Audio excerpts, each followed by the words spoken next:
Yo, Lee Camp is here. Hello. How you doing, buddy? All right. How are you, man? Welcome. I think it is Government Secrets, episode 14. Lee Camp and Graham Elwood here. Absolutely, it is. I'm trying confidence this week. That's my new thing. just confidently saying anything. Hey, oh my God. It is so episode 14. Yep, done. I like those guys that are just like, yep, book it. Yep, that's absolutely correct. And they're just, and usually like if those are the people you're working with on some type of project, that's like almost assuredly the guy that's just going to flake and bail and not get anything done. Right? Oh yeah. Or just make horrible decisions, but be like, yep, stamp it, signed, sealed, delivered. Yeah. Punch it, done deal. Yeah, but you said you're going to get that done by Friday. Friday didn't hold, so we're pushing it to next year. Book it. What are you talking about? Friday didn't hold. Just, what are you talking about? What are you saying it didn't hold? What does that mean? Just they all have like those quick, short terms. Punch it. Absolutely. I mean, you just defined the entirety of Donald Trump. You know, it's all positive. It's all positive thinking, quote unquote, positive thinking, which means positive for whatever he wants. And short sentences, 3-word sentences. Yep, done. Beautiful, wonderful, best ever, perfect. It's Dale Carnegie through the prism of a sociopath, narcissist, just like which Dale Carnegie was. So. Yeah, just that's what Trump does. When he'll put in "everybody knows this" on one of his statements. That's my favorite. Yeah. Everybody said I killed coronavirus. It's gone. I'm perfect. Bigly. Everybody knows this. Like it's just that is such the like narcissist. It's also like a high school thing. You know, like everybody knows that you're wrong and you're on my side. Everyone's on my side. Like they're just like they need the whole lunchroom to be on their side to push whatever nonsense. And it's like, well, that would make sense. I mean, Trump stopped advancing like both emotionally, intellectually, and everything else in about, beginning of high school. So, right. Which is probably when he started doing Coke and Adderall. Yeah. Well, because he always wanted to be like the sober guy who's like, oh, you guys do that stuff. He was just snorting Adderall into the bleachers. He's like, I don't drink. Drinking, it killed my brother, and it was sad. He was pathetic. He was a loser. Hold on a second. Adderall makes me make good business decisions. Yeah. Book done. Everybody knows this. Trump does sound like the kind of guy that's like coked up at a party trying to get you into some business deal. You know what I mean? Just like, or he does Adderall, just something just like, yeah, that's right. Let's build a wall. You want to fucking join Space Force? Let's do Space Force. You want Space Force? We're going to buy Iceland. You in? We're buying Iceland. We're buying Iceland. We're nuclear bombing that hurricane. That hurricane's done. It's a loser. That's a loser hurricane because we nuclear bombed it. The wall? I'm building it 20 feet higher. Done. Book it. Book it. Book the wall. Book it for something. What are you talking about? Exactly. Oh my God. Trying to be in Trump's like assistant who's got to jot down all his crazy ideas, just like, I don't know what you're talking about. Like, just, how many 3 a.m. insane phone calls has Trump's assistants had to get over the years? How many? Hey, what? It's 3:05. That's fine. How many times have we bombed hurricanes? We've never bombed a hurricane. Well, what about the last one? We killed it, right? Killed a hurricane? Bomb this one. Bomb this one twice. I don't know what's happening. All right, socks that don't have toes because the toes are out making deals on the stock market. Book it, hangs up. What am I supposed to do with that? What am I? Well, and the sad thing is he got into that shit before there was like good Adderall. I think before Adderall was a thing. So he was just snorting diet pills. It was just like the fucking weird Chinese diet pills that would get you hopped up on those. That's all he had.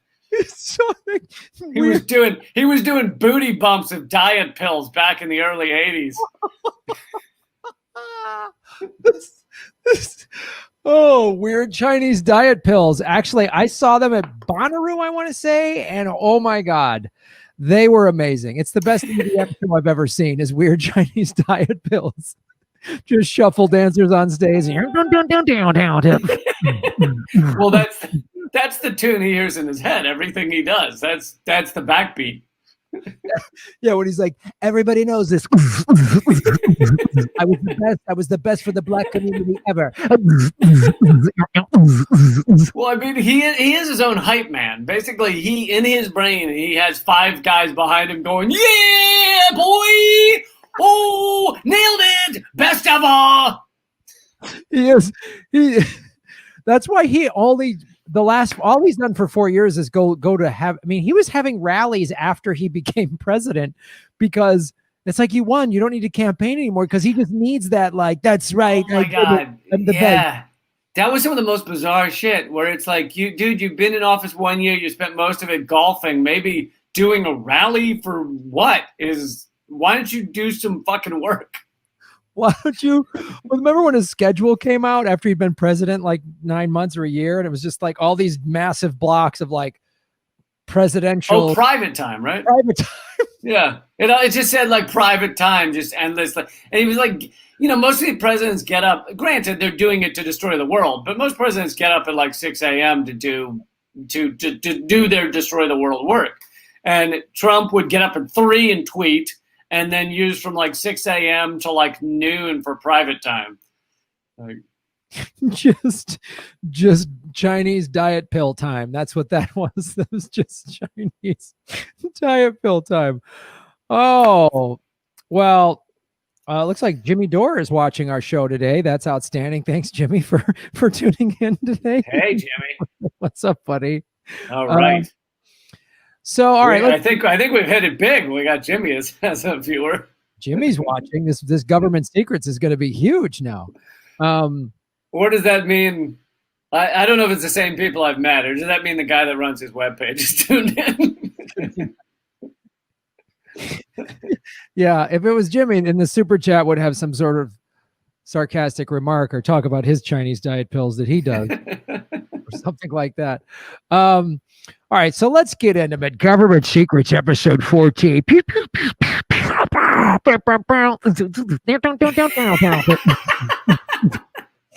Chinese techno episode. K-pop. This is the K-pop episode. Oh God! All right. So I think we should spend at least the opening segment, if not 2, just talking about what the fuck we think will happen Tuesday. Because I in my brain that is a government secret as to what will go down. Yeah. I mean, first of all, there's like 500 potential outcome scenarios, right? Like, and everyone's got all these.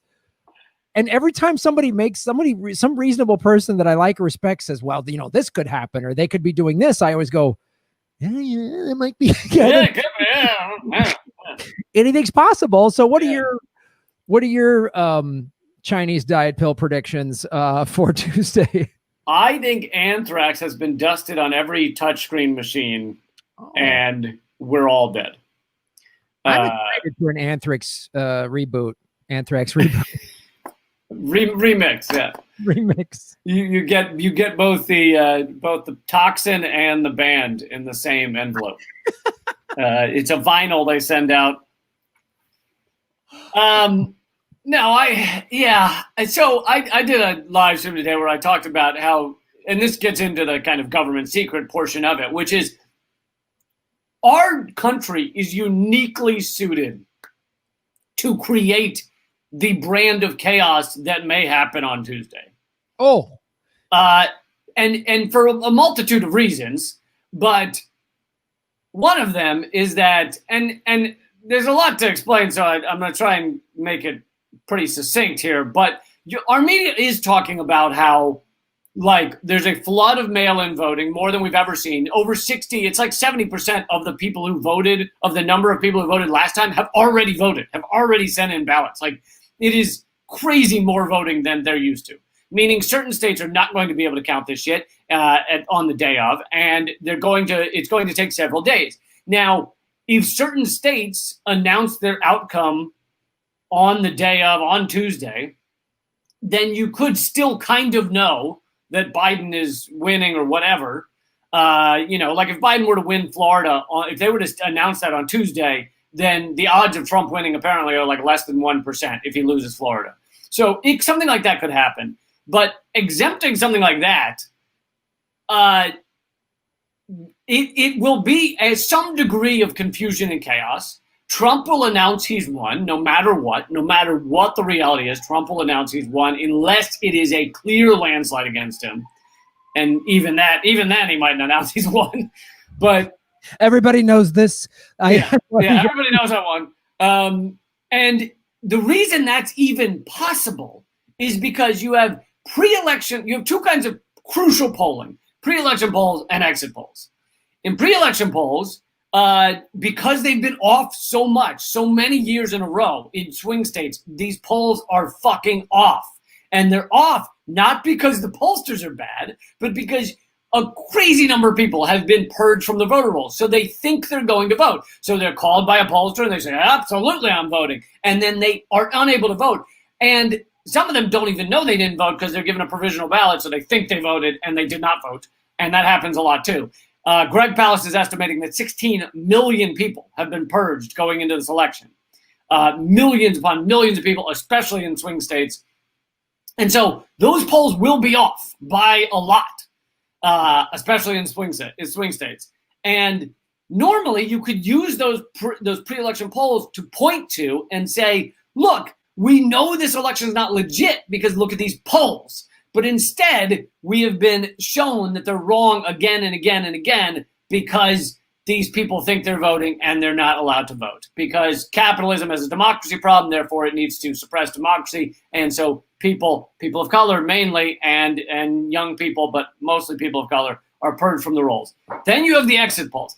But I'll pause there and we can get to the exit polls in a minute. Well, yeah, I mean, this goes back actually to the Joe Mentum scam of the Democratic primary, because it was the exit polls that showed Bernie with double-digit wins in all of these districts that Biden somehow won. Yeah. And of course, wacky coincidence, they were mainly in voting precincts that used a touchscreen. So no conspiracy there. That's good. Just don't ask any more questions on that one. And same with 2016. Yeah, and same with 2016. So that's the thing too, is the exit poll is far more accurate. I can't even watch the regular polls. Now, some of them are showing like in states that Hillary thought she was going to get 4 years ago and ended up losing, Biden has a bigger lead. Yeah, Biden, yeah. But yeah, the stuff the mainstream media is giving us, which I think is accurate, is that Biden has a far more stable lead in these pre-election polls. They're not swinging wildly back and forth, and his lead in swing states is greater. But so yeah, I mean, there's that thing. I think, like you say, I think Trump is going to declare victory no matter what. I don't know. I mean, unless he's so tired of he's like lazy. He's like, I don't want to be president anymore. I just want to run my own kingdom somewhere on Mar-a-Lago.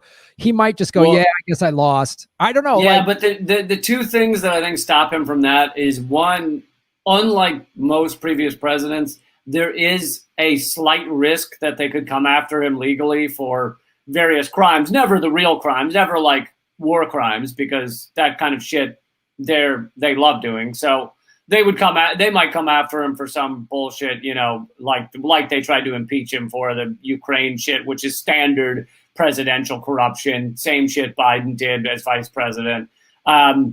So that might make him fight to the death. But and then the psychology, he clearly is he's a pathological liar. He's a sociopath, and he has quite a pathology around losing. So to be the loser is, right. A fate worse than death for him.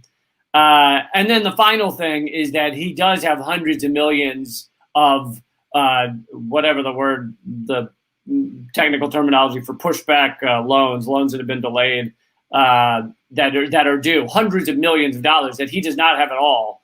And he is basically broke. And those are coming due, and he thinks the only way to keep avoiding those is to be president. Wow. Now that is a government secret leak camp I did not know. Of course, yeah. Like he's like anybody who's like, I'm the best, I'm number one. It's like a guy that gambles a lot, and those guys only tell you when they win. You know what I mean? Right. They're like, called it, I picked it. I had the Niners and the points or whatever. They never talk about all the money they've lost. And those guys that talk that big, they always have some like debt up to their eyeballs, or there's a court case looming that they're hiding from or something like that. Those guys are always have some shady shit behind them. Well, here's my thinking on this, on what potentially could happen Tuesday. And it's something when I had Whitney Webb on the show about a month ago, is that all these powerful people, like real deep state types, and both parties are deliberately going to put us into a hung election to spurn a civil war, so that the end game, it's not about was someone winning or losing this election. The end game is martial law and just more keeping us clamped down. So, well, but that, I don't know. I mean, that implies that they've somehow lost control of the American populace when, like, yeah, there are some protests here and there, but if you really look at us, we're pretty well enslaved. I mean, we all think that our slave labor is all that matters, and as long as we're given a job, we're happy, or not happy, but we're depressed, but we're not going to riot or anything. And so, I mean, I think having a defined president and some sort of like quote unquote normality is great for them. I think they prefer that over declaring martial law, which people have a tendency to fight against. So, right, and in a country with all these guns, that would yeah. there would be. Well, you and I were saying before we started taping that Walmart took the guns off the shelves or whatever, and so we're going to see just like a revolution of sporting goods. It's going to be mainly tether balls and hockey sticks, and guys with lawn bowling just going at it, just hardcore. Yeah. What was the name of the guy who teamed up with the Ninja Turtles? He had like hockey sticks and like fucking baseballs and shit. Well, I mean, look, lacrosse was a Native American sport that actually was started as like warring tribes. That's how they'd settle disputes. So maybe we might just go back to some old school lacrosse matches where people are just pounding the crap out of each other with lacrosse sticks. I don't know. I played folks in the comment thread, I need to find out who the guy was that teamed up with the Ninja Turtles and had the hockey sticks. This is very important. Casey Jones. Thank you, Matt. Yes. Casey Jones. I love how what the fuck was with Casey Jones? All the Ninja Turtles have these like crazy names like Raphael and Leonardo. They all have these like great Renaissance names. And then they're just like, yeah, it's fucking Rodney Casey over there. Like Casey Jones. Fuck you. Give him a cool name too. What? Just because he's humanoid? No, he doesn't get a cool name. Cool Casey. name. No. Thanks, Casey. It's just like, I mean, so I like, yeah, I feel like unless Biden just overwhelming, and I'll just to play devil's advocate on this, because I really have it's hard to predict any of this, but just watching some of these numbers, like you said, there's been over 77 million. That was as of yesterday, probably more upwards of 80 million. So like you said, we've already had 60% or more of the total votes from 2016 have already shown up via mail, right? Yeah. So and what they're doing, and they're obviously like critical states like Wisconsin, they've tried to clamp down. And so Wisconsin, I believe, unless this has changed, has said any ballots received after November don't count. Whereas like that was the Supreme Court decision, I think. Okay. That it went to Supreme Court, and Trump's newly far right-wing Supreme Court quickly said, oh yeah, shut off the voting. Yeah. So thank you, Ruth Bader Ginsburg, for not stepping down during Obama when she was asked. And thank you to Obama for not forcing somebody in when he could have. So I know. Meanwhile, who was the judge that Trump forced out when he first got into office? The guy's like 60 years old. He's like, you're feeling old, aren't you? Your hips are bad, right? You better step down. Yeah, I got this guy Kavanaugh. He's young. He's agile. He's spry. You're feeling bad. Oh, is that a cough? Yeah, you're going to die soon. You're definitely going to die. You better step down. How many fingers am I holding up? Yep, bad vision. Yep, hooked it. Get out. Meanwhile, Ruth Bader Ginsburg, like an arm falls off, and she's like, "I'm still alive." Like she was pulling the fucking God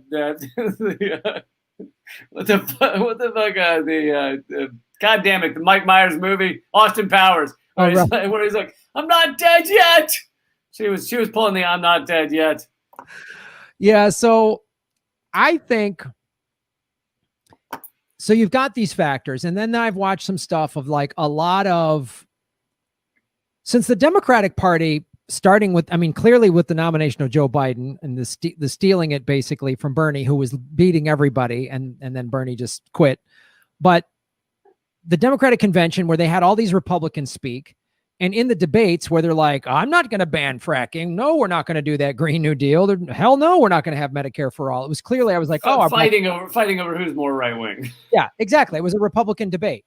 And the Democratic Party clearly has gone after these sort of like suburban Republicans, these sort of Mitt Romney, Reagan Republicans, whatever you want to call them. And, you know, I was watching a thing today on Sky News, which is an English channel. Now they're very corporate. I think it's Rupert Murdoch who probably owns them or whatever. Yeah, but Sky News is Rupert Murdoch. Right.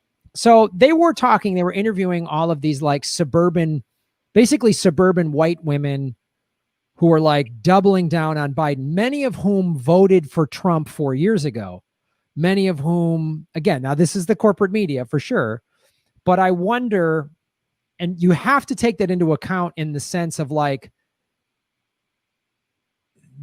that if the deep state, the oligarchs are, you know, since they're controlling all of this, they're going to try to feed a narrative that supports Biden overwhelmingly winning, because maybe they think Trump did some of our bidding, but he's a little bad for business, you know? And yeah, he's a bad CEO for America Inc. He makes us look bad. You know, we can go along with systemic racism and you know, obliterate other nations quietly, but Trump really throws it in your face. Yeah. Yeah. And he's not fixing any of those. And his supporters are like, well, that's because he's going to fix it. No, he's not. he just hadn't gotten around it. Just let him finish his golf game. He's going to get to it next week. Next week. I heard somebody said to me on social media, but Graham, he hasn't started any new wars. Oh, that's how low the bar is. He's still bombing 7 countries, but he hasn't started any new ones. So that the military under Trump dropped more bombs than Obama the first year. I think the numbers, I think they haven't revealed the numbers since his first year, but in Trump's first year, they dropped over 40,000 munitions, and in Obama's final year, it was 30-some thousand. So he is bombing more than Obama. So, and of course, thanks to the Democratic Congress, he keeps getting more money for his military budget. So it's really fantastic. So the fact that he's this peacenik is laughable. So I wondered, like, are all the early voting and the mail-in voting probably favors Trump, or excuse me, favors Biden? Yeah, it does. Yeah. And this suburban white women showing up en masse for Biden, and the big people showing up for Biden, not that Biden isn't inspiring anybody. It's just this massive no on Trump. Biden's enthusiasm. People are voting Biden, but they're not enthusiastic about it. So I saw the other day the poll, Biden's enthusiasm is like 9%, which is just lower than the enthusiasm for stubbing your dick on a table. So I get a little excited about that, depending on the kind of table. It depends on the table. So you're in the 8%, is what you're saying. Yes. Every once in a while, it's like, oh, well, all right, that one. Oh, okay. Not as best as I thought. Oh, hey, you know what? I'm checking in the yes box on that one. But I mean, he has no enthusiasm, but people are I'd say 50% of all Biden votes are just against Trump. It's just stop this fucking chaos, which, there's a certain amount of the chaos that will be stopped, meaning kind of the outward show of how awful things are will be stopped because you won't have an idiot tweeting about it all day long. So if you're voting for the president to stop tweeting, then you will vote for Biden because you will succeed. If you want a more presidential Twitter feed, then Biden is your man. And that'll help you go back to sleep for the bombing and the sanctioning and the putting kids in cages and everything else. So, all right, let's talk. Well, we have to save time for exit polling, though. Yeah. Okay. But all right. So let's talk about that then. So next week, I mean, do you see like a clear winner come Tuesday night? Only if one of these states that counts more of their vote, counts a lot of their mail-in votes before the election. Be like apparently Pennsylvania. So I haven't actually looked up which states are which, but I did hear that Florida counts a lot of theirs beforehand. So you may know Florida Tuesday night. Pennsylvania apparently does not begin counting their mail-in votes until it's either polls close or until Tuesday or something. So the odds of knowing something about Pennsylvania, I think, are pretty slim. And so, but if you know, so I only think there will be a clear, wow, Biden's run away with it kind of information rush if we know one of these states like Florida has gone for Biden that everyone thought was not going to go for Biden. And if you get there, then the odds of Trump running are so slim, winning are so slim that you could have a kind of known winner that night. Right. Outside of that, I think you have a lot of chaos because Trump will declare victory Tuesday night. Right. And then when that happens, then all hell breaks loose. So, yeah, I agree. Unless there's like these clear, like Florida, Ohio, Pennsylvania are like all our mail-in ballots were overwhelmingly for Biden. Trump doesn't even have a chance. Like they just say, we've counted them. And the people people voting today, there's not enough votes left to right. Right. And here's where exit polling plays in, because if we had a legit election system, if we weren't a banana republic, then like a lot of countries, we would have legit exit polls that people trusted. And the exit polls were almost always within 2 to 4%, but really closer to 2% different from the actual results, so that it's so close that you're like, well, the exit polls reveal basically the result within 2 points. And in most countries, you could look to that and you could say, well, we know basically what happened. We know basically who won. And that actually is what happened initially in Bolivia. Initially in Bolivia, this 2 weeks ago, when they voted out their US-backed coup, the exit polls showed that the Evo Morales' MAS party was winning 52% of the vote. And so it was like they were just destroying the competition. So they knew those exit polls were just, it was too far to be stolen. Like even if the coup government had changed the results 100%, everyone would just look at the exit polls and said, you're full of shit. Whereas because our exit polls are wrong a lot of the time, and they're wrong because of machine rigging, because of voter purging, all these reasons. Our exit polls are only run by one fucking company. Edison Research is the only fucking company, and they outwardly say, they said it once, the CEO said it once, and they've never said it again because they realized what a shit show it was. They announced that they take the exit polls and they align them with the machine results. Meaning they take the thing that is supposed to prove whether the machines were right, and they change it to fit the machines, which is the opposite of an exit poll. So we don't have really legit exit polls, and CNN and all those they've stopped even announcing the full exit poll results. They'll announce 62% of people said they're voting because of healthcare. Like they'll say things like that.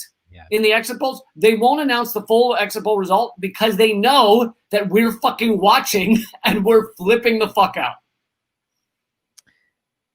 Yeah, so it's going to come down to which states are either have already started counting the mail-in ballots, or at least start them like Tuesday morning when the polls open is when they start counting them. And their goal is like, well, we're going to count these and have a reasonable count by the end of the day. Yeah. And therefore we can say, look, we've already counted, 60, 75, 70% of the mail-in ballots, and already there's this percentage win for either person. So, and because like California, for example, you can mail in, and as long as it's postmarked November 3rd, they will continue to count them until every ballot is counted, which is what it should be. But not every state does that. Some states are like, if we don't get it by the 3rd, it doesn't count. So, right, yeah, and here's the other tricky thing is, like, in the primary, California will continue to count like provisional ballots and shit like that. They'll count it for weeks. And with Bernie Sanders versus Hillary, they didn't announce the final winner until weeks later. But the problem is that, well, part of the problem is they know that no one's paying attention weeks later. So whatever is the projected winner by CNN or AP or whatever, that's what counts. So they projected Hillary the winner on the night of the primary, and by the time all the votes were in, which, they who knows what actually went down in the count, but, later they announced that Hillary won by a much smaller portion than they thought, but she still won. And so it's like provisional ballots are designed to do two things. One is to make people think they voted. So that, Greg Palast named them placebo ballots. They're a, oh yeah, you voted. Yeah, just go on about your way. Oh, we'll handle it from here. Yeah, it's great. So they're placebo ballots. But then even if they are counted, they're counted weeks later. People aren't paying attention. So it serves two purposes in that way. So, yeah, I think it's a slim chance we have an answer, a real answer Tuesday night. But so that's the next question, though, is if we don't have a real answer Tuesday night, what do you see happen? Well, like you said, Trump is going to say, I'm the one, everybody knows this. I'm the exalted leader of all of time and space. It's planet Trump now. And then people are going to go nuts. And I think his supporters are going to go out in the streets and go nuts. And then some people are going to go, no, we've had enough. And I think there's going to be more violence in the streets. And I think there could be 2 or 3 days of just rioting and looting until there's any kind of decision made. Okay, but so obviously that's, a horrifying scenario. But beyond just that, that doesn't actually tell us, although it'll be tough to take your eyes off all that shit, that doesn't actually tell us what will happen with the power structure in America. Let's remember that at the end of the day, these are all part of the kind of ruling elite corporatocracy. They don't like Trump because he's kind of accidentally, through his megalomaniacal man-child behavior, revealed kind of the con game. But right. They also don't want mass chaos because that upends their machine of exploitation. It makes it harder to exploit us if there's fucking chaos in the streets. So what happens in terms of the power vacuum in America? That's an interesting debate. That's an interesting discussion. Is the ruling class elites, is mass hysteria and society collapsing, is that their end game of mass control? Or, as you said, and it's a reasonable question to ask, because I've asked this myself, or do they go, look, if everyone's in the street rioting, they're not working for us and buying shit. So right. We need them pacified into thinking that we're this democracy and, oh, your vote mattered and Biden's the new guy. And they're kind of hoping that the left goes back to sleep and goes back to brunch because they don't want them really paying attention. That was a big problem with Trump, is it made a lot of people start paying more attention. Well, and not just the left, but if there were to ever be some sort of unity between disenfranchised workers, left, right, and in the middle, they'd be super fucked. Right, and that's what they can't have. So that's their end game, is to keep everybody divided, distracted, and afraid. So if they and they want people fighting with each other in the streets rather than, like you say, getting together and going, oh, no, we need to just go round up the billionaires. We need to get everyone in Congress and Senate out. You're done. It's over. We're burning down the Senate. And with our sporting goods, we'll have a tennis net. We can wrap them up in. I'm going to volleyball spike these assholes out of Congress. Yeah, so that's the question. Is like, does this? It's hard to see what the bigger end game is. Just the keep us all working slaves, having 3 jobs, too busy. Because I think the shutdown, the pandemic, and then the George Floyd, those 2 weeks, I really think they went, oh no, nobody had anything to do. They all got together in the streets. That's when you saw the narrative. Then they really started. I was watching it. I was talking about it on my show. I was like, oh, they're starting to make it out like it's a race war, which. Well, Trump, that was useful. Well, or Trump thought it was useful to him to say it's a race war. And the media jumped on board with it. CNN and them, they, of course, Fox would, but CNN did as well, because they didn't want to talk about the fact that, I'm not trying to diminish the racism, the systemic racism in this country. It's very prevalent. It's been around for centuries. But the thing that was so unique about the George Floyd protest was it was everybody. Well, and you'll notice that, like a CNN, they'll cover certain things like that when they blow up, both because it looks bad for Trump, to say he's creating this racism, but for them to claim that, even though he didn't create racism, but also they'll cover it while it blows up, and then they'll spend a few episodes on it, and then they'll move on, and they'll act like it doesn't exist anymore, even though in the weeks following the George Floyd protests, to this day, there have been regular Black Lives Matter protests that the media doesn't cover because they don't want to continue to sustain that narrative of people standing up and marching and being furious. Yeah, they just, and that's the thing too, is like, I remember I was talking to this guy at one of the protests, this black guy, probably in his late 40s or 50s. And he said, this is the most white people I've ever seen at a Black Lives Matter protest in my life. He's like, because it was on CNN. Yeah. And also, it was like everybody was stuck at home. Everybody had to pay attention. They couldn't just look at the George Floyd footage and go, wow, that's awful, but I got to go back to my jobs and my kids or whatever else. Also, it was the only thing to do. I mean, everything was canceled. So it looked like a fun hangout.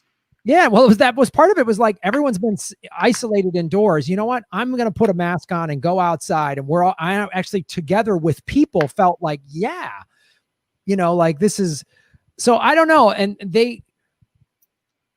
I think they're hoping the Biden win is going to put a bunch of people back to sleep, and because for a while, I got to be honest, because I've gone back and forth for a while. I thought, well, they know the economy is going to collapse. So they want to lose. So Trump wins so they can say, oh, Trump killed the American economy. He blew up the markets. It's his fault. I don't know that. I don't think they want to lose. I think they wanted to pin it on him so he would lose. Right. So they were fine with kind of blowing up the economy. Well, and there's another reason behind that too. Capitalism has this boom bust cycle, and during every bust, Wall Street actually gets trillions of dollars. So the busts are actually consolidate power for the ruling elite, rather than being a bad thing. It actually is quite good for them in general. That doesn't mean every company does well, but in general, it's they love a good giant bust where the government says, we have to give $1 trillion to Wall Street. What else are we going to do?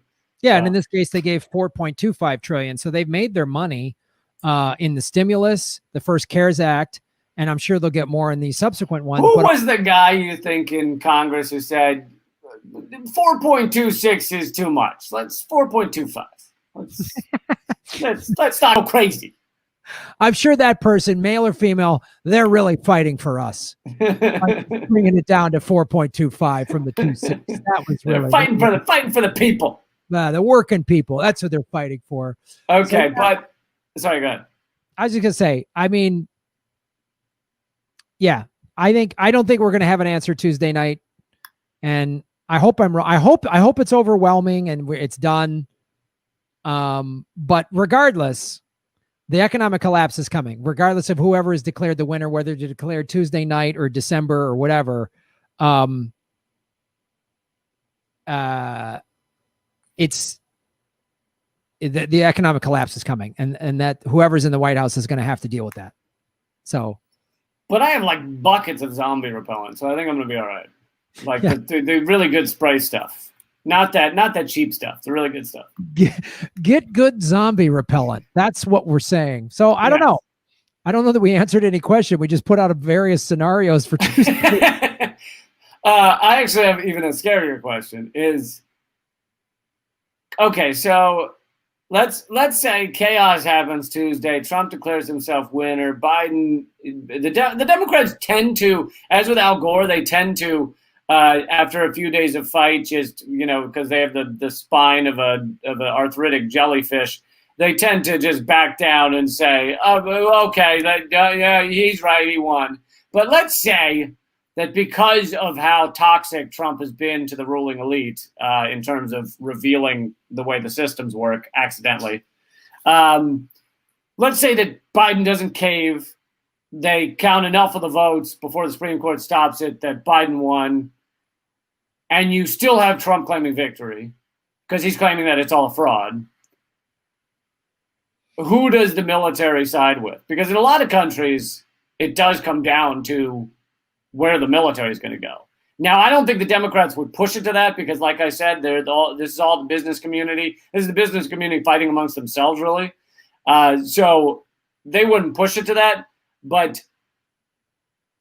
they might. It might depend who they back in not pushing it to that. Might depend on who the military is likely to go with. Well, that scenario is the most terrifying for this reason these reasons, in my opinion. If there is, it looks like Biden won. It wasn't a landslide, but it looks like Biden won, and Trump just says, "No, I'm not leaving." All hell will break loose because there's going to be a constitutional crisis. And what will happen in my just looking at what's happened historically, some of the military will side with Trump, and then some will go, "No." I mean, that's what happened in the Soviet Union. Yeah, but it has to be the top. I think it'll come down to the top brass. I mean, most military people, they're so indoctrinated that if the top brass goes one way, so you'd have to see a fight. You'd have to see a split between the top military brass. And I don't think you're going to see that. Maybe. I mean, again, I hope you're right because my scenario is even worse, which is some within the military go, "Oh, I'm staying with Trump, ride or die," and then someone's going to go, no, let's say all the top brass go, Biden won, transfer of power. And then some wingnut general says, "Well, I'm taking my battalion of 100,000 troops and we're going to support, and that is nuts. I mean, again, the Soviet Union, there was tanks shooting at some within the military were siding with the communists. Some were siding with Yeltsin, who was an alcoholic puppet put in there by the West. I mean, so you could have some scenario like that. And then Trump supporters are going to go nuts on the streets. And then anyone with a gun is going to be scared or crazy or whatever. And that's when it goes up in smoke. I mean, like during the 93 Rodney King riots in Los Angeles, there were 63 just random shootings because the police were just spread too thin. So, well, yeah. And if people should read, if you want to hear what happens when society really breaks down, read Scott Crow's book on what happened in New Orleans Nolens after Katrina, because there's a story there that most people don't know. I mean, they know it was horrific, and they know bodies were floating down the roads, what used to be roads, but it became many of the neighborhoods that were not flooded or were not flooded for long became kind of like white supremacist militias riding up and down the roads, just either threatening to kill or occasionally killing black people just for being out on the sidewalk. And and the cops basically standing back and just allowing that to happen. So it was a true kind of just lawless land that we weren't getting reporting on, both because it was too dangerous to send reporters there, but also because America didn't want to act like that could happen in America. But that's what was fucking going on there. Well, yeah, that's the thing. That's going to just be region by region, neighborhood by neighborhood. If it breaks down like that, I mean, some neighborhoods are going to have, like that NFAC, that armed black militia that's like protecting in Georgia and Atlanta, black, in polling stations in primarily black neighborhoods and stuff like that. You're going to have that. Whoever's got the guns in that neighborhood is going to control that neighborhood. That's so. What is like the most dangerous sporting good? You said crossbow. Is it crossbow, or is it like a fishing line with something really sharp on the end? Like you could like fly fish at the guy. A crossbow is an actual weapon. That's a pretty decent weapon. I mean, so you're saying crossbow beats softball every time? You're saying every time? Yeah. Well, it depends on how hard you throw it. You got a good arm. I mean, you know what I mean? If you got a strong arm, a baseball thrown precisely at the right part of the human head could work. All right. I do want, for all the people freaking out right now, I do want to say we were game planning the worst case scenario. This is absolute worst case scenario. Ever happen. We're not just predicting people on the streets immediately come Tuesday morning with their fucking tetherball kits and a shotgun, but lawn darts are probably the best. Lawn darts are pretty bad. Yeah. Somebody in the chat is putting racquetball. I really great suggestions, everybody. I used to play racquetball. Loved it. Fun game. Great exercise. I'm a tennis player, so I got tennis rackets. I could probably have one in each hand. Yeah. I'm going to be throwing surfboards at people. It's going to be good stuff. You're going to be hurling green tea at people, aren't you? I'm just going to make pots of tea for people and just go, everybody calm down. Listen, just calm down. Oh my God. That would be my ideal dystopian revolutionary scenario, just cultural breakdown where people who believe in crystals are just like pegging them at your face. Just crystal defensive tactics. Just setting up a fire of essential oils, like spraying people in the eye, cops in the eyes with essential oils. Ah, what is that? Peppermint? Jesus! Lavender, bitch! Like, whoa! Oh, lavender helps me sleep. Thanks. I have a fear of lavender, so that's. You have a fear of lavender? I fucking hate lavender. How is it a fear? You just don't like it, or you're afraid of it? Okay, maybe it's not a fear. I have a hatred of lavender. Okay, because lavender seems like a weird thing to have a phobia about. Just like, oh, yeah, no, not a phobia, just a hatred. It took over. Lavender's in everything. All right, it's in candles and sodas and I bought a sleep mask. I talked about this in my comedy special. I bought a sleep mask to fly on a plane. And I get on the plane, I put the sleep mask on, and it's unbeknownst to me, it's lavender scented sleep mask. So now all my fucking dreams are, skipping through meadows and fucking drag brunch, fucking drag queen brunches and shit. And so I had to like douse it in whiskey and gasoline to get my dreams back on track.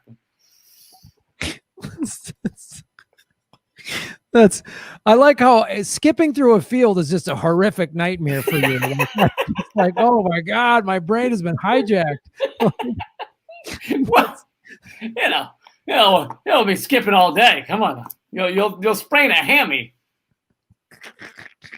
What if I get a rash from all this shit in the field, or I don't know, there's a beehive? I don't know what's going on. All right, so we've talked about that enough. Let's do Government Secret's second segment on a special electoral collapse episode. All right. Well, Ghislaine Maxwell's deposition came out, and I've been. Oh yeah, for those who I want to warn people. Or at least I want to help them understand. I requested that you do this. So this is not Graham hijacking the show with more Epstein stuff. This is my request that Graham explain 400 pages of Ghislaine Maxwell deposition. In 6 minutes. Okay, here we go. Really, it was selfish because I woke up, I saw it had come out, and I was like, I don't want to read that. I bet Graham will read it. Graham will read it. And you're just like, get me your notes by 3 o'clock. Yeah, 3 o'clock. So I still haven't gone through all of it, but I've gone through a lot. And also, by the way, if you're hit the like button, if you're listening to this on iTunes or Spotify, give us a good review and download it and share it out. We need all those analytics help, especially on the audio side. If you're watching it on either of your YouTube channels, hit the like button. Make sure you subscribe to us. If you're a fan of one of us but not following the other guy, please do that. And also, every week we get done and we think we should probably never do this again. So if you guys are enjoying this, you gotta let us know, and you gotta share it, and you gotta tell us this is something you want to keep going. You like because it. Every week I'm on the phone to Graham, and I've got my toes off the edge of the roof of the building, and he says, how about one more week? One more week, Lee. One more week. And he's like, I think I smell lavender. And I'm like, Lee, just come off the ledge. We'll do one more. I won't bring up Epstein this time unless you ask me. So yeah, Lee and I are so torn between like, yeah, do we want to do anything again, especially after Tuesday? We'll find out. Do we want life to go on after Tuesday? Yeah. If it's going to be Mad Max, I'm out. I'm not going to fight bands in the street. I'm out. I'm punching out. Well, and I wasn't even gonna say this because I probably talk about it too much. But the amazing thing is that through all this fight and through all this chaos and through the situations that you and I just discussed could happen on Tuesday, these two motherfuckers agree on 90% of the structural systems of our country. So it's like you're talking about a 10% difference between the two of them. And yeah, at best, no Medicare for all from both of them. Neither one are going to ban fracking. No Green New Deal. None of them are going to. There's no free college. There's no ending the wars. They're both deep throating Wall Street. They both love environmental collapse. They're both yeah. So even if we have a peaceful transfer of power Tuesday night and Trump gives a concession speech and let's work together, the environment's still collapsing. I love the idea of a peaceful transfer of power between two endless war oligarchies. Yeah, exactly. A peaceful transfer of never-ending war cycle. Right.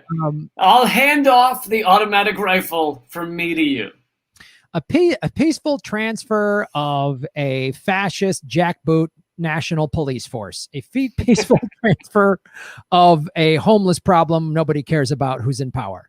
And honestly, it's also between the guy who created in a certain sense created, or at least doubled the size of our prison state, which is the largest in the world. So an absolute crime against humanity prison state that locks up 1 out of every 3 black men, not even mentioning the other millions of non-black people that have been locked up over the years. The guy who created it and the guy who was like, let's see what this thing can do. Let's really test this thing out. Let's really give this thing a go. But at least if either one of these guys become president, the people that are a heartbeat away, one wants to shock the gay out of people and outlaw lunch with women, and the other one put 100,000 black men behind bars. So we have great backup plans for all of this. But all right, anyway, let's go into this. So I went through a lot of this document, and I've even read some articles that have gone through it as well. There's a lot of big name redactions, obviously, and Clinton's name is redacted. Alan Dershowitz's name is redacted. So how do you know if it's redacted? How do you know it's like Clinton? Well, some of these,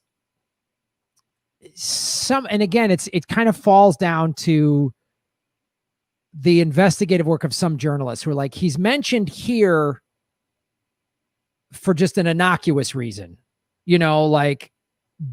but then did you meet so-and-so blank?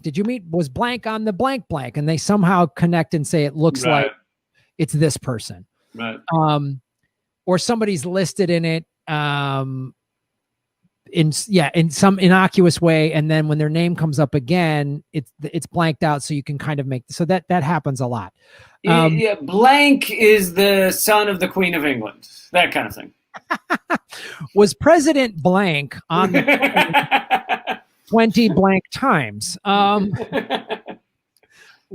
So it's like, so there's some stuff like that. But one of the things that's really obvious in the very beginning, and it's a thing that I've seen nobody catch. In the very beginning of it, she says, and I'll actually share the screen so people can see it, because I want people to, so they can read along. It's fun reading. Well, first of all, she's maddening. She is maddening. She is so clearly guilty, and she says shit like, "Did you ever hire a masseuse that was under the age of 18? I don't hire a masseuse. That was not my job. You just said that you did." Like, she just contradicts herself. She does that all the time. But she does the thing that guilty people do of, did you go cheat, on me Friday night? I'm just looking at this sentence. When I said hire, I didn't mean hire in the way you're using it. Dude, the whole thing is like this. There's hundreds of pages of this. I didn't mean the way hire that you were doing it. What I say is that I went to spas, and this is talking about how it's mainly about Virginia Roberts, because she was hired as a masseuse and she was underage. That's what this woman who's the lawyer for Virginia Roberts is a pit bull. She just keeps going, and Maxwell gets pissed off. She's so arrogant, and just like, that question's over. And the lawyer goes, "No, you're under a legal deposition. I'm going to answer the question. If you refuse to answer, we're going to have to come back here at a later date." Like, it's pretty. She has such scathing privilege. It's nauseating. But she says all this time, "I went to spas and I met people, and if they did home visits, Jeffrey would hire them, and in fact hire them. I'm not responsible for hiring someone." But then she says that she had, like, she would give them money. Like, "But I would, so you hire them." This is like Bill Clinton. It depends on what the meaning of is. Dude, it is exactly that. It's the same creepy liar thing. It's like, did you go there and have sex with that woman Friday night? What do you define by night? Like, what do you mean by sex? He came in her eye. Does that count as sexual relations? Dude, that's in here in the 50s. She says, well, first of all, here's this. I mean, there's just pages of all these redactions in here, but I want to go to page 50. She says, and this Mr. This is. Should I worry about you, Graham? Is this your bedtime reading? Are you like, do you fall asleep to this? So all I do is I just read this. I wake up in the morning and I have tea, and I think, oh, the world's run by pedophiles. It's this thing. Did you ever pay an individual? Did you ever hand an individual cash for work you performed? Can you be more specific about what you're asking me? What is vague about that? She's like, "Do what? By hand cash? Do you mean Venmo? Because what does that do you mean? And what does cash mean? Yeah, like, not in cash. What is cash? Is it just pieces of paper we give meaning that don't actually have meaning? What is cash? After Nixon took us off the gold standard, they really don't mean anything. So I don't even know what you're saying. Like, just like fucking nonsense liar shit. Did you ever hand any individual who was working at home cash as payment for something that they performed at the home? To the best of my recollection, like, she finally kind of, and I left cash for the pool guy. I would have potentially left some cash for the gardener, potentially for an exercise instructor. I left cash for the pool guy. By the way, the pool guy was actually a girl, and by guy I mean 14-year-old girl, and by pool guy I mean she fucked him. Yeah, exactly. It's like all this, and she says, "I didn't have those jobs. I didn't do that act." It's like, so now it gets into the thing of like, they got paid between $100 and $200. This is what the masseuses got. Did it vary based on what sexual acts they performed? No, it varied depending on how much time they spent. The Then this question, did the massage therapists that were hired to come to the home perform sexual acts for Jeffrey Epstein? What are you asking me? What? How can you not know? I'm asking if the massage, are you asking about underage girls? Yeah, absolutely. I am asking that. Are you asking me if they were paid for sexual acts? I'm asking, listen, this is my favorite thing. Did any of the massage therapists who were at the home perform sexual acts for Epstein? I don't know what you mean by sexual acts. Wow. Right? Like, did you shoot this person with a gun? What do you mean by shoot? Now, he fired the bullet, but the bullet entered the other guy's head by its own volition. The bullet was acting in its own accordance with its own thinking. I don't know. I mean, and when you say fired, you mean like I stopped hiring the bullet? Is that what you mean? I stopped holding the bullet within my gun and I released it out into the world. What it did at that point is not up to me. The bullet was just on its own. So let me get this straight. Anything I once held that is now out in the world is somehow, I once held my cousin. Does that mean everything he does from now on is my fault? Can you define cousin? What do you mean by cousin? This is amazing, dude. The whole thing is her just dodging like this. But so it's she gets pestered. But the thing I really want to go to is okay. The very beginning here, and this is like the thing that nobody seemed to, and I want to, in the very beginning when they're just doing the sort of perfunctory, we're here at this date, April 22nd, at the Avenue, this is where we're at, here's who's in thing, who's here, Ghislaine Maxwell called as a witness, I'm going to explain what's going to happen. This is all the just early stuff, right? There's a court reporter, right? Is there anything that would prevent you from giving truthful testimony? No, everything's good. This one right here. Can you please state your address for the record? Currently blank. Okay, that seems fair enough to be redacted. Date of birth. I don't know why that should be blanked. When did you first recruit? And then her lawyer steps in and says no. But this thing, just nobody caught this. Right here about the address. So this is in 2016, right? So Epstein had been arrested the first time in 2009. That's when he got the sweetheart deal with Acosta. Right. And that's when we learned about like Nadia Markova, who was trafficked at age like 15 and then became one of Epstein's recruiters. That's when the first stuff about Virginia Roberts started to come out. That's when names like Dershowitz and Clinton and Trump all started to come out. It was quickly squashed, right? So this is already after that. And Virginia Roberts first filed this civil suit in 2011. And Maxwell's lawyers pushed it off and pushed it off and pushed it off. So when this finally happened, it was like, they're starting to get cornered.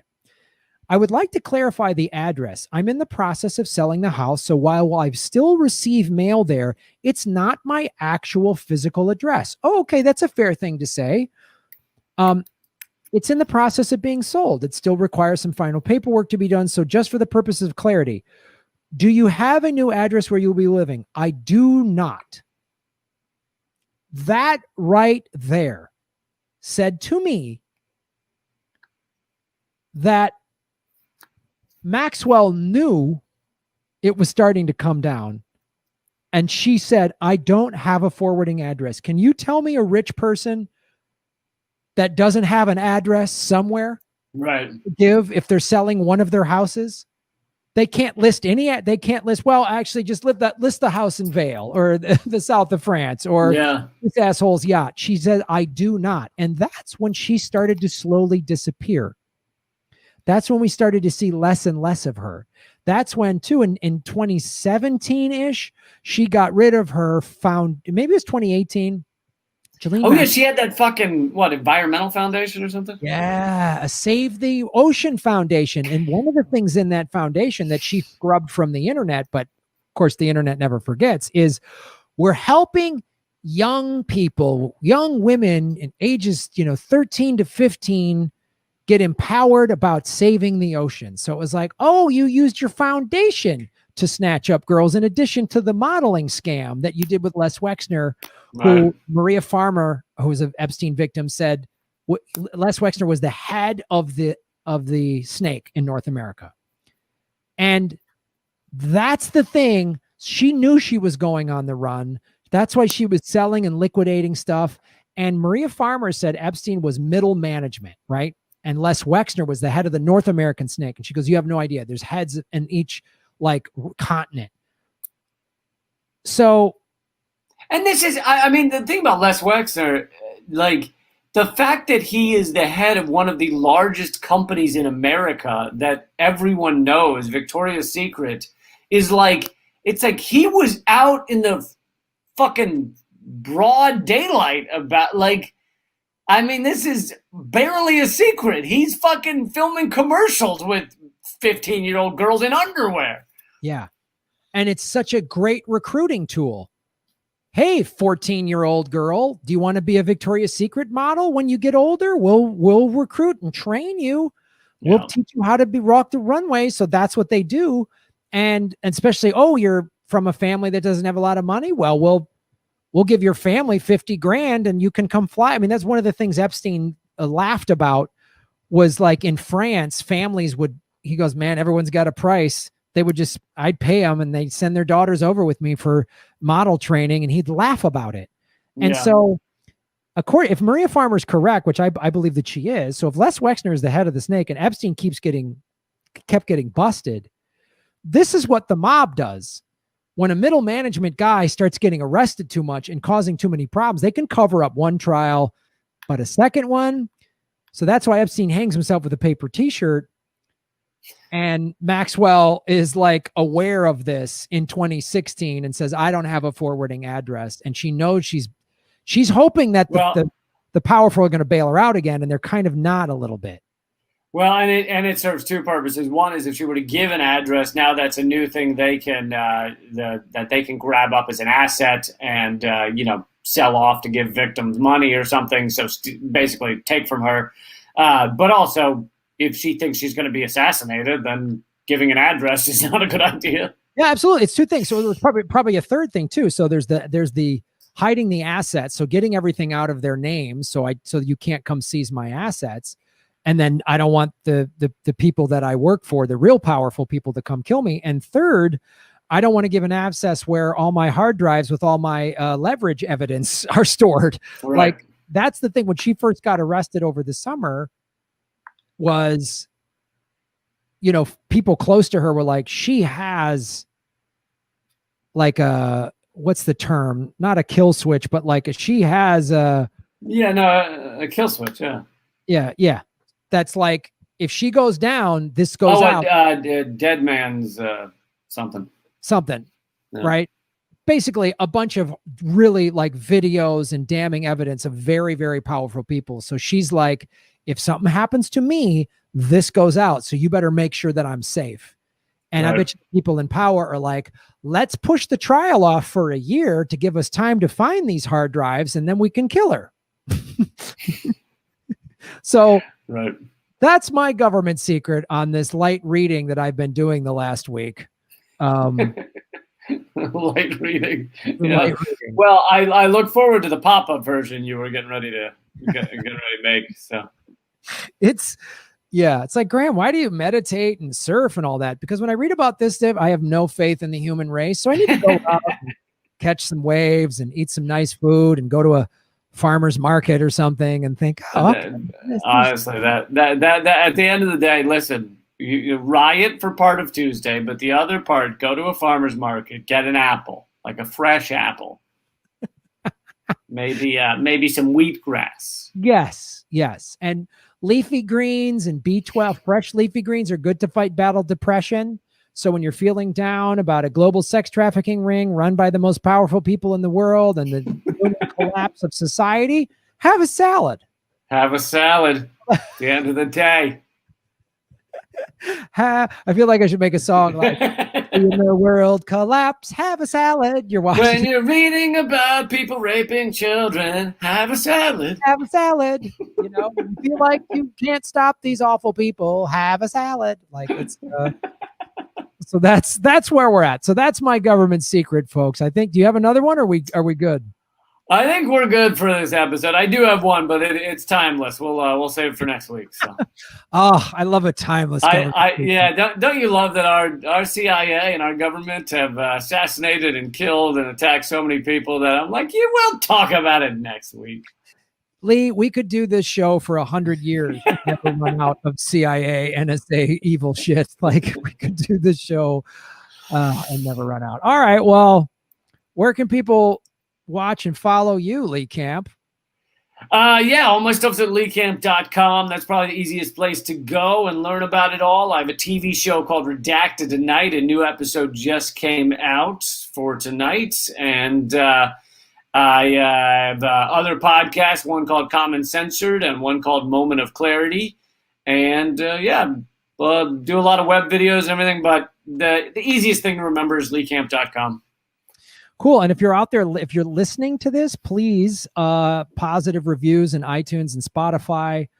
Those help. Give us, thumbs up and share it. The downloads, all those analytics help for government secrets, and share this on your social media to get the word. I decide whether to walk up to the edge of the roof by the analytics every week. So it's up to you, folks. It's up to you. If you want Lee to walk off the ledge, then hit the like button. That's all we're asking. You can follow everything I do at grahamelwood.com.